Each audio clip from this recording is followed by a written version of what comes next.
2, 1. Welcome to our 6th installment on our discussion for the Chassidic approach to joy. We're using the textbook called The Chassidic Approach to Joy by Rabbi Shlomo Majeski. And through this, we're kind of learning the Jewish way of building resiliency. And we're up to 6th installment. We're talking about growing from pain. And this is a topic we started to bring up previously, but now we're going to kind of dive deeper into this.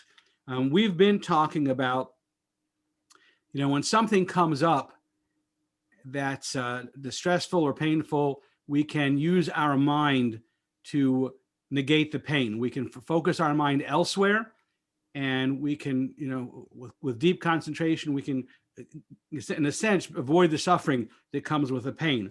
But the question becomes, pain can be good. Pain can be a very good resource. I talked about when my wife and I had a licensed child care center, we had a 4 or 5-year-old who came in who had a neurological disease that he couldn't feel anything. So if he would fall, even if he get a bleed or something, he would not know it from the pain. He would only know it from the resulting blood or whatever. So we really had to watch him, because if he hit his head hard or something with a fall, he wouldn't know it's a problem.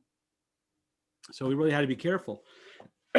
So in that sense, pain is actually a really good thing, because it helps to warn us, to give us an alert that there's something going wrong, that's something that we need to pay attention to. And so that actually can be a very, very good thing. It helps us to define what a problem is and help to eliminate the problem. Pain brings the condition to the person's awareness, his attention, and therefore we can start dealing with it. And half the solution is knowing that there's a problem, right? So the other thing, so the question then becomes, that's physical pain. What about emotional pain? Emotional pain from reflecting on our failures, or emotional pain from feeling that we're not good enough, or emotional pain from things that have gone bad for us.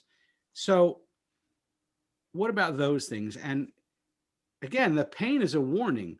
There's a tremendous amount of inertia when it comes to changing our personalities. When there's something about ourselves we don't like that needs to be improved, either because we've recognized it or other people have told us, or we just don't have any friends, there's an inertia of trying to change ourselves, because changing yourself is the hardest thing to do.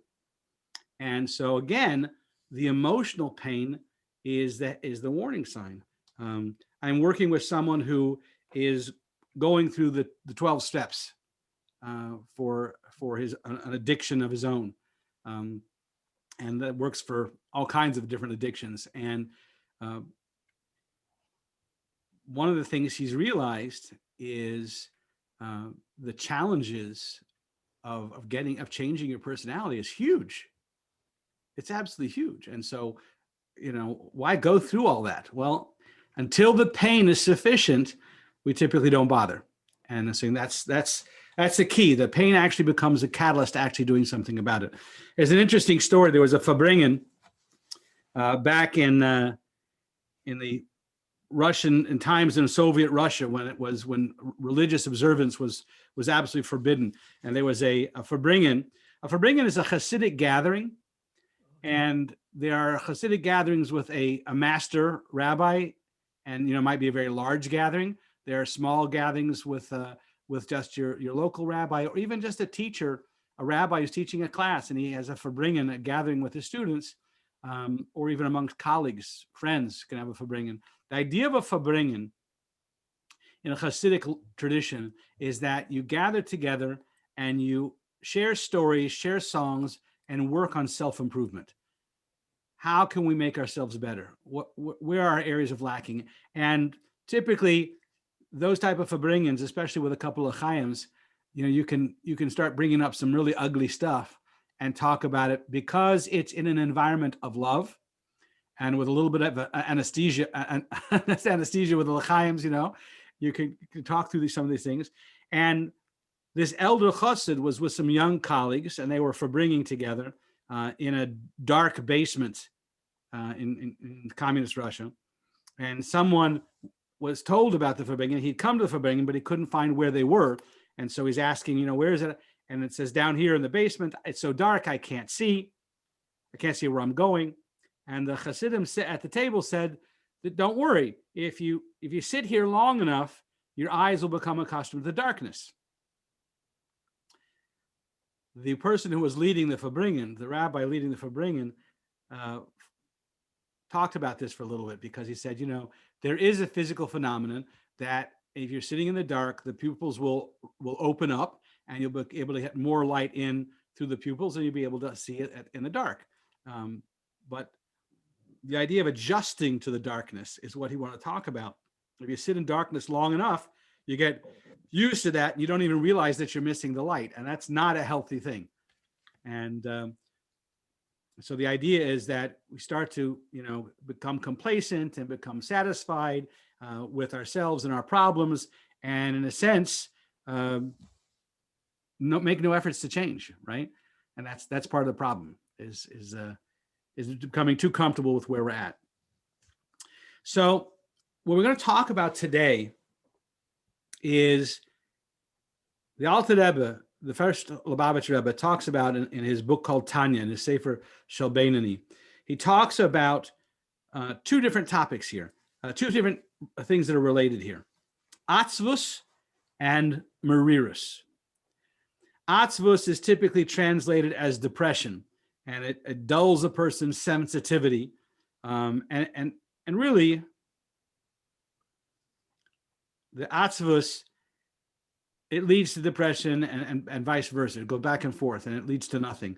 Whereas merirus comes from the word marer, which we know about from the Seder plate, the bitter herbs, right? Bitterness, the merirus, the bitterness is when we're bitter about something, and it's related to depression. But the Alter Rebbe goes into where the distinction is. The big distinction is that atzvus, the result of atzvus, is nothing, or a spiraling down, a laziness and a depression and a sadness. There's no gain from this. Merirus, on the other hand, is a bitterness that moves to action. It's something that bothers you enough that you're gonna go do something about it. That's merirus, a bitterness that causes. So the difference between the two oftentimes cannot be seen until after the fact. Did it, is this something that's going to cause you just to be depressed and therefore do less and less and become lethargic? Or is this something which is going to drive you into action, to actually get you to do something? And that's what you really want to be looking for. You want to be able to channel the feelings into the direction of making a change happen. Is bitterness always associated with depression? I would think you could be bitter about something and not feel depressed. Say again. I'm not sure that depression and bitterness necessarily go together. I mean, can't you be bitter about something that happened in your life without being depressed about it? Right. So that's what we're separating them. When you realize it's atzvus is leading towards depression and lethargy. Merirus is not so much depression as it is, it's something you could be upset about, you could be kind of saddened about, but it leads to merirus. It leads to a bitterness that causes action. Right. Okay. There's a bitterness without action. There can be, and that's what we're talking about, is that we want to focus. And again, what we said before, leading up to this, is that the machshava controls the lave, that the brain controls the heart, right? So if we allow ourselves to become depressed, if you allow the situation just to become, depressing, and therefore nothing happens from it, that's atzvus. If it moves us to doing something, that we're bitter about the situation, we want to change it, that's merirus. And that's where the distinction comes. And we have to head it off at the pass. We have to start recognizing, where is this going? The thoughts that come up, the feelings that are coming up, is this leading towards atzvus or is this leading towards merirus? Isn't there a third factor? There's a condition, and actually medical science recognizes it and says, although it's an emotional and it takes a physical extraction from you, it's called a broken heart. We're going to come to that. That's another chapter. Oh, okay. That's another chapter, right? So right now we're speaking specifically about something's come up, and it's not a sadness as much as it's a feeling of upset about something. And now what do you do with that? Do you allow it to make you despondent and give up? Or does it prod you into action? And that will be the distinction between the atzvus and the merirus. The Rabbi Majeski makes an example here of antibiotics, right? So when someone has an inflammation, a bacterial thing, it needs to be addressed. So we use antibiotics, and antibiotics are a great thing. It literally saves lives. It's a very, very critical thing. But remember that antibiotics are killing the biosphere within the body. And so we have to take it in measured amounts, only so much and so many hours apart. And then it can be helpful. But too much is very detrimental. So the same thing here. Even if we're looking at so atzvus, the depression, we don't want to go there. We're going to try and stay away from that. But even the merirus, the bitterness, we want to do that in measured amounts, not too much and not too frequently, because it can take us down. Merirus is not a great place to be. Bitterness is not a good feeling, but it can be used for good. Are those terms Hebrew? Yes. Okay. Yeah. These are Hebrew terms. Yiddish. Yeah, they're Hebrew terms, right? So we use that example, feeling remorse, feeling regret is itself, it's a negative feeling, right?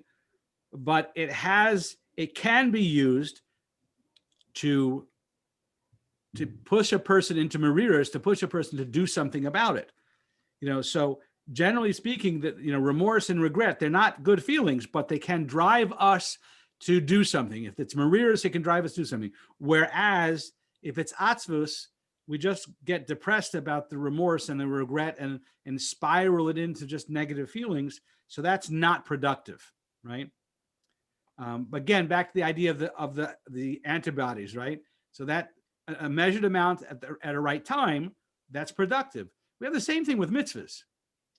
To eat matzah on Pesach night is a great mitzvah. To eat matzah the rest of the year is nothing. No, that's not quite nothing. If you say a blessing over it, use it as bread, it's not nothing. If you're making a bracha and you're making it before and after, and you're using the energy from it, it has a good, but in and of itself, there's no mitzvah to eat matzah. Right. If you eat matzah on Yom Kippur, that's not a mitzvah, that's a sin, right? It's the same matzah, especially since it lasts forever if you don't eat it on Pesach. So you could do it with a mitzvah, it could be nothing, or it could actually be an aveda. So again, the same thing with bitterness. This regret and this remorse, it can lead us to action and good things, or it could lead us to atzvus, it could lead us to depression. It has to be at the right time, in the right measure, and carefully used. Some people do get depressed when they eat too much matzah. Yeah. Interestingly enough, in Hebrew, in the Torah, sometimes we'll look at the Hebrew letters are the letters of creation. And, the whole world was created through the Oisios, the letters of the Aleph base. And when learning Torah, there are certain methodologies we can use to learn something new. There are certain letters that can be switched out. Aleph and ayin, for example, can be interchangeable. And so if it's spelled with an aleph and you put in an ayin, it may teach you something new. So some letters are interchangeable. There's numerical evaluations for each one as well. There's no vowels in the Torah. Changing vowels can sometimes change meanings as well. So all of those are things where there's more to learn. Don't take it at its face value. With these the use of these tools, you can learn more and extract more information from it, right? Interestingly enough, the Hebrew word for sadness is atzvus. The Hebrew word for laziness is atzlus. Sadness can lead to being lazy if it's not being used productively, if it's not creating if it leads to depression, atzvus, it's not productive. If it leads to mirirus, bitterness, then it can be productive. I can remember the times in life when like you're sunk in your sadness, and a friend comes over and wants to take you out of the house and go do something, and you choose not to, knowing full well that if you went, you'd be pulled out of your sadness, right? And you're making a conscientious choice of, no, I want to sit and wallow in this. Or there are other times, and I've heard people talk about, I had a pity party, I limited it to 10 minutes, and then I went on with life. That's good. So, I acknowledged it. I had my pity party. Now it's time to go on. so where does the act of Shiva come in? A different topic. Oh, And again, like we're going to do that next chapter, but that's topic of where there's honest emotions that are not there, and they're honest and they can be negative, but there's a time frame on them. So we'll talk about that. That's coming. Okay. sorry, I don't have the book. The choice of staying in sadness, the choice of wallowing in our misery, is a choice, and the choice is a choice of, I'd rather sit here than actually have to do something. To do something takes energy. To do something means I have to change, and it's just so much easier just to wallow in our misery, and that is exactly what we're talking about. Atzvus. Atzvus is just, it's not going anywhere, right? So we want to change that to merirus, where we're actually doing something about it. We talked about a Fabringen earlier. So there was a specific Fabringen in the 1920s in a Lubavitch yeshiva gathering. The mashpia, the spiritual mentor, was Yecheskel Fagin, and they were, quietly hiding, a small group. There was a Fabringen, and those who were assigned to stand watch, word got passed, and he was talking to his students, and he was touching his students about their heart, about areas they needed to change and things that they weren't doing well, and they were taking it to heart, and they were emotional, and they were crying, and it was definitely having its effect on them.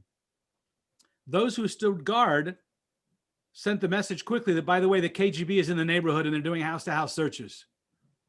And so immediately the students came to life about, what are we going to do? What can we do? And they started coming up with ideas of we'll take out some secular books and study, or let's spread ourselves apart, or let's hide. But they started coming up with action items of what we have to do. And then word came that the KGB is also, as easily as they came, they turned around and left, and the scare is over. And so they went back to the Fabringen. And at that time, Chassidic Fagin, Rabbi Fagin, said, look at what just happened. When we talked about working on improving ourselves and making effort to improve ourselves, everyone sat there crying.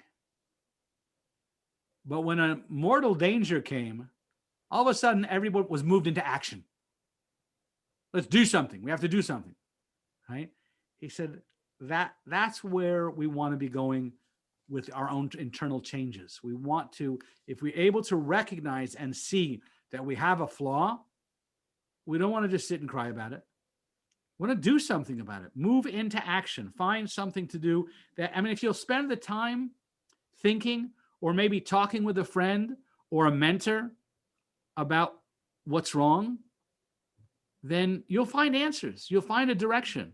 You know, there's always a way to do something about the current situation, even if it's just changing an attitude. But that's mariris. That's when you want to make a change and you're ready to take the effort and put in the time and energy to actually make a difference. But you don't want the action to be stush.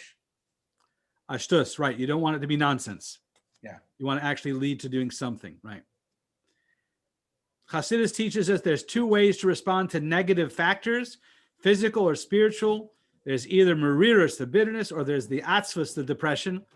And you want to choose the mariris because it spurs energy. It's dynamic. It has life. It has chayas to it.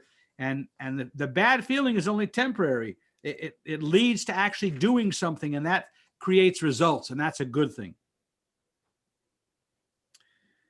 The atzvus, again, also causes a person to be withdrawn and self-centered, self-concerned. Mariris is more of a dynamic feeling, where it allows a person to be thinking about how to get out of it and also how to take care of others. There's an interesting story. When the Rebbe took on the Nesius many, many decades ago, it was not long after World War II, and the world was still kind of reeling from all that had happened, the loss of 6 million martyrs. And there had been a suggestion passed around the Jewish American world that was, set an extra place at the Seder table on Passover and label it as a place of the ones who are missing, an empty chair. Set an empty chair at the table and to connote that as a recognition of those that were missing. And the intention is good. The intention is to acknowledge our losses. But the Rebbe said, number one, it's Passover, and Passover is a time of celebration. It's not a time for mourning. It's an inappropriate time to be doing that, number one. Number two, if you have an empty table, a seat at the table, fill it. Fill it with someone. Put in, that fifth child. We talk about the four children, the four sons. At the one who doesn't know how to ask, the one who's aggressively asking, the one who's the wise son. The fifth son is the one who's not there. Get him there. Fill that empty seat with someone who wouldn't otherwise be there. That he's being lost to assimilation, not aware of the value of his tremendous Jewish roots. Bring him to the table, and that will be a far better response, because that will build up the Jewish people from those that we've lost, strengthen the Jewish people from the weaknesses we've suffered. That is an action.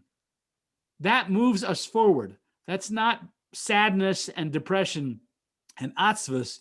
That's mariris that leads to actually doing something about it that will have a positive outcome and an emotional positive movement as well.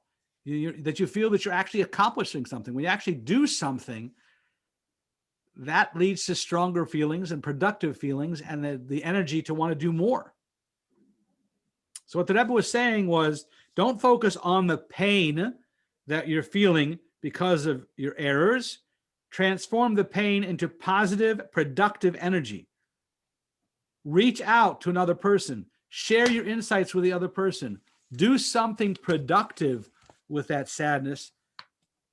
Personal growth depends on a person controlling the feelings, and that control does not happen spontaneously. So it is appropriate to designate times, short times, designated times with an end to them, to think about our areas of weakness and what we can improve on, where we can do better. I think in the business world, we talk about that in the sense of, after a sales season, what do we do right? What do we do wrong? and where could we improve, right? As I mentioned before this call, I'm just, yesterday I spent the entire day as a mission chaplain on a search and rescue exercise. And it was a 9-day event, a 9-day exercise here in the Great Lakes region. And at the end of all of that, we did a hot wash. We basically went through, and each state in the region gave a report on the numbers of what was accomplished, what was completed, but also what didn't go right that we could improve on. And what went really well, we shouldn't forget to next time. We should do it again, right? It was a complete hot wash. The same thing. There's a time when a person should do a personal cheshbon nefesh, an accounting of the soul. What have I accomplished? What have I not accomplished? So good times for those. And obviously Rosh Hashanah, Yom Kippur, those are good times for those. Those are designated. A person's birthday is a time for a good cheshbon, a good accounting. But those are annual times. Rosh Chodesh, the new month, is also a good time at the beginning of each month. A brief time to stop and think and say, what did I get done this month? Where did I grow? Where did I change? Where did I improve?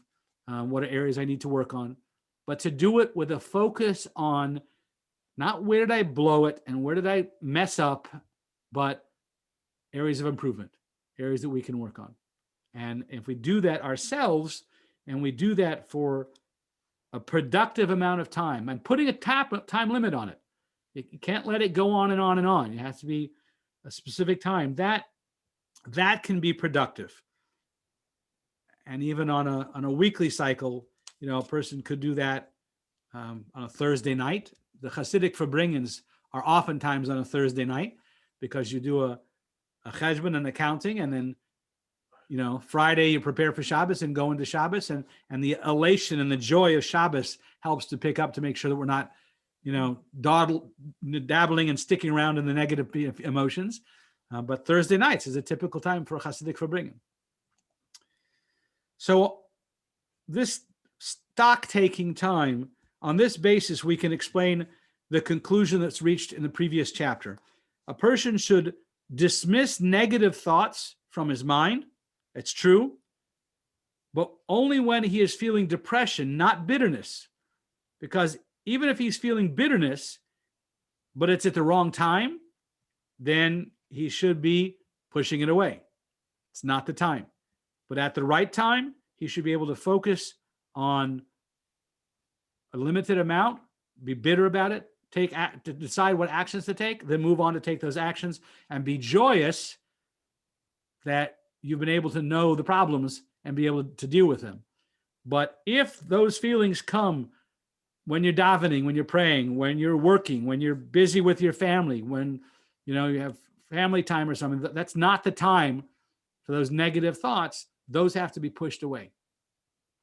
Those have to be pushed away to be able to make time and energy for staying focused on positive things. Sometimes that's easier said than done. I mean, really negative thoughts keep pushing their way into your mind.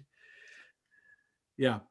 And that's when we talked about, when the Alter Rebbe talks about pushing it with both hands, it's that same idea of that nudge that comes to the door, and he bangs on your door. Do you welcome him in and serve him tea and crumpets? Do you stand at the door and scream and shout at him, or you don't even answer the door? You don't even answer the door. And in fact, you go focus and do something else that'll take your mind off the guy banging at the door. And just hope you remember to lock the back door in case the nudge tries to use that.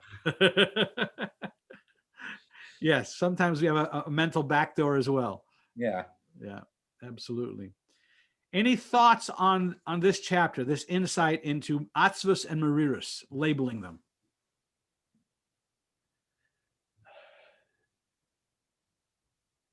I guess the thought is that it's a good idea, but it seems like it's easier said than done. And we start off practicing, right? Right. There's an interesting, the daily portion of Tanya that we're learning right now, and this time that we're recording this, talks about this idea of the atzvus is a tool of the Yetzer Hara, the evil inclination. The evil inclination wants to get us depressed because with the depression will come the lethargy and the lack of initiative and therefore not doing any mitzvahs, which is its real goal. But if it gets us towards depression, right? So one of the things Alter Rebbe is talking about in the daily study right now is if we realize, if we're cognizant of our thoughts and we're cognizant of the difference between atzvus and merirus, between, the depression, not clinical depression, but, Right. Emotional depression, and it's based on something happening, or thoughts of our behaviors and things, versus merirus, bitterness that can move us to action. If we're cognizant of that, then we have a choice. And then we can practice it and we can take action. And the more often we practice it, the stronger we become. And it's like any other muscle we have to exercise. Last year I had a heart stent put in, and I went to cardiotherapy and, measured, how slowly I can build up my cardiac strength again to be able to really knock that off and shake it, to be able to go back to a normal life. COVID took me down a couple of weeks. Just the lethargy, the energy was totally sapped, and it took me a while to get back up on the treadmill and be able to build up my stamina again to be able to get back to where I was doing before things challenged me. But it's a muscle. It's a muscle that has to be worked. So the same thing, knowing atzvus and merirus, knowing that it's a mind thing, we have to train our mind to practice. And one could easily get depressed if this constantly happens and we constantly fail at doing it, and those negative thoughts keep coming back, right? But the Alter Rebbe teaches us that there are tzaddikim, there are totally righteous people who don't have these negative thoughts. And that's a great thing. But there are people like Beinanim, or people who are trying to become a Beinani, the intermediary type of person, who constantly has the thoughts and is constantly a battle. And you ask, like, will I ever succeed? Will I ever get past it? And the Rebbe's answer is, maybe that's your job in life. Maybe that's the goal. Maybe the goal is not to win, but to fight the battle. And the Rebbe brings out examples after examples of the Gemara where it talks about one who serves God and one who doesn't serve God. A tzaddik can be referred to as someone who doesn't serve God. Why? Because he's not serving. Serving is a verb. Tzaddik is a title, who's someone who's already won the war. He doesn't fight the battle. So when we talk about someone who's fighting the battle, someone who is actually serving God on a day-to-day basis, he's the one in the fight. He's the soldier in the battle who day to day is dealing with the challenges and trying to push forward. And he didn't win. So therefore, you should be depressed because he didn't win? No, you should celebrate because you're in the midst of it and you have the opportunity to actually fight the fight. And that's what God is looking for, is the one who's actually fighting the fight. And he has the title, he has the adjective of a fighter.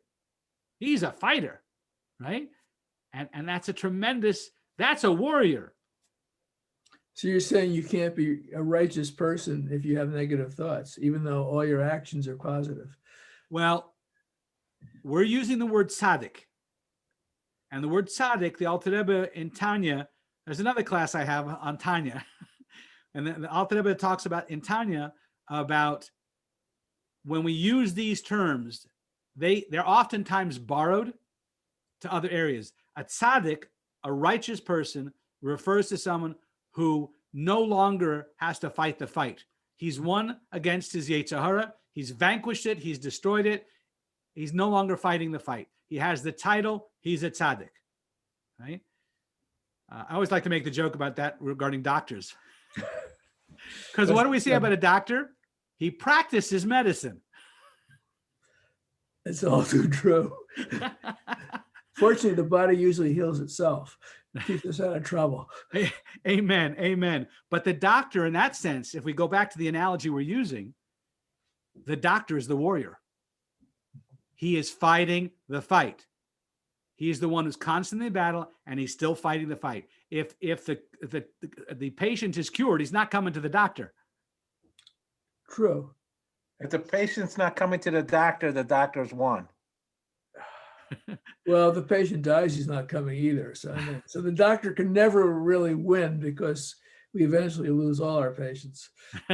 Hopefully in a good way. But the bottom line is, we use the word that a doctor is practicing medicine because he's the warrior in the midst of the battle who's still fighting the fight. He's not done. There's still an issue with the Marerites that if you don't control your actions to be positive, you could take them and they can be negative. Again, the mind has to lead. You're making a cognitive decision of where this has to go. So when we talk about someone who might have very strong emotions about jealousy or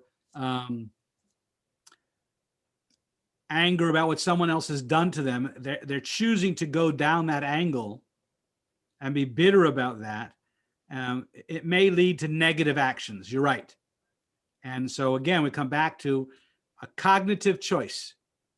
Are we making the choice to do things that will make us happy? If a person is focused on getting revenge and how he's going to get revenge, and his mind, it's a poison. It's a poison. Person is focused on getting revenge. It poisons their whole being, and they can't be joyful. A person who forgives and moves on finds a positive way to channel their energy.